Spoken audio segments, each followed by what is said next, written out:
Assalamualaikum anak-anak. Berjumpa kembali dalam pelajaran IPS. Pada kesempatan kali ini, kita akan belajar pengaruh sistem sewa tanah. Anak-anak, coba kalian perhatikan Kebun Raya Bogor berikut ini. Kebun Raya Bogor merupakan salah satu pusat pengetahuan yang menyimpan berbagai jenis tanaman. Dan tahukah kalian bahwa kebun raya tersebut sudah dibangun sejak awal abad 19. Kebun Raya Bogor merupakan salah satu bukti pengaruh kekuasaan Inggris di Indonesia. Pada tahun 1789 meletus perang di Eropa antara Perancis dan Belanda.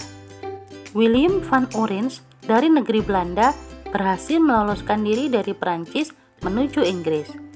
William van Orange mengeluarkan maklumat yang memerintahkan para pejabat jajahan Belanda menyerahkan wilayahnya kepada Inggris. Maklumat ini bertujuan agar jajahan Belanda tidak jatuh ke tangan Perancis. Saat Inggris menguasai Indonesia, Gubernur Jenderal Lord Minto membagi daerah jajahan Hindia Belanda menjadi 4 gubernur, yakni Malaka, Sumatera, Jawa, dan Maluku. Selanjutnya, Lord Minto menyerahkan tanggung jawab kekuasaan atas seluruh wilayah itu kepada Letnan Gubernur Thomas Stamford Raffles.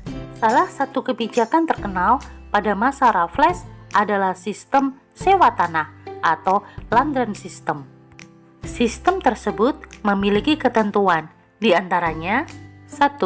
Petani harus menyewa tanah meskipun dia adalah pemilik tanah tersebut. 2. Harga sewa tanah tergantung kepada kondisi tanah.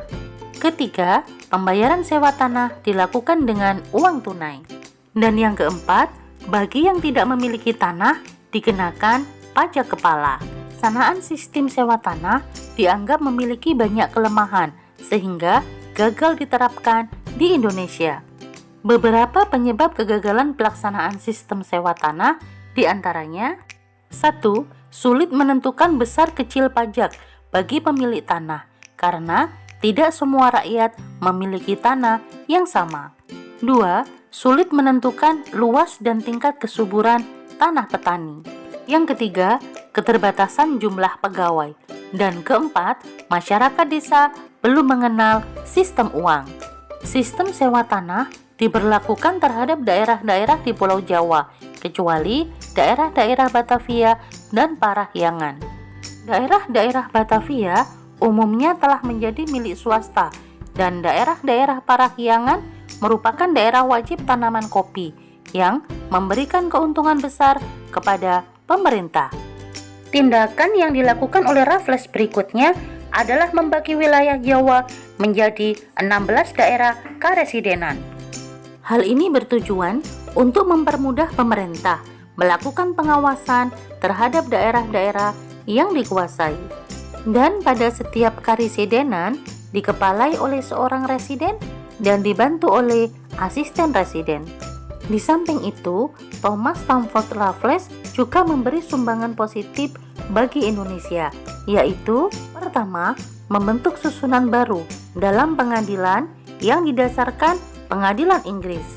Kedua, menulis buku yang berjudul History of Java. Yang ketiga, menemukan bunga Rafflesia arnoldii. Dan keempat, merintis adanya Kebun Raya Bogor. Perubahan politik yang terjadi di Eropa mengakhiri pemerintahan Raffles di Indonesia. Pada tahun 1814, Napoleon Bonaparte akhirnya menyerah kepada Inggris, sehingga Belanda lepas dari kendali Perancis. Kemudian, Belanda dan Inggris mengadakan pertemuan di London, Inggris. Selanjutnya, pertemuan ini menghasilkan kesepakatan yang tertuang dalam Convention of London 1814. Perjanjian ini menyatakan bahwa Belanda memperoleh kembali daerah jajahan yang dulu direbut oleh Inggris, dan status Indonesia dikembalikan sebagaimana dulu sebelum perang, yaitu di bawah kekuasaan Belanda. Nah anak-anak, bagaimana pendapat kalian tentang sistem sewa tanah tersebut? Nah, sistem sewa tanah menggambarkan seakan-akan rakyat tidak memiliki tanah, padahal itu adalah tanah rakyat sendiri. Dan yang lebih menyedihkan lagi, hasil sewa tanah juga tidak seluruhnya digunakan untuk kemakmuran rakyat. Akan tetapi, sebagian besar digunakan untuk kemakmuran penjajah. Untuk kali ini, Ibu cukupkan sampai di sini dulu materi kita pada hari ini.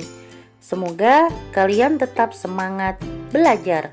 Wassalamualaikum warahmatullahi wabarakatuh.